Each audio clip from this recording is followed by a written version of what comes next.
I told me, say, yo, I wish it was me. So me says like, what if they called me? I'm like, I would just close my eyes, but I'll be happy for you because it's you part of the show, bro. Now you just yell, woo! I close my eyes, brother. bro. What happens, bro. And but honestly, how would you feel if you had to call your girl up? Me. And the girl tell her that. I'm going up.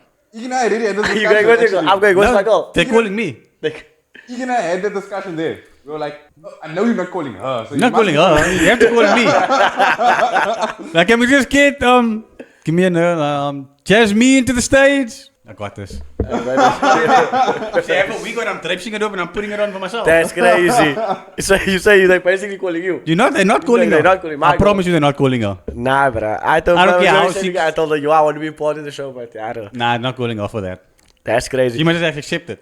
But yo, bro, when the show started and they did the first clip, no, man, we just looked at each other like this because like, why is bro saying to you, to James, and to the Lord, and to God, I will suck it out. What the hell? Bro? I was like, Bro, bro looked him in his eyes. And they cater to every fan's fantasy of all the clips, man. Like, all the like, Every clip you saw Every is clip, what you yeah. wanted to see. is what the fans wanted to know, Yes. man. When they didn't answer on the pod, Yeah. they just catered to that.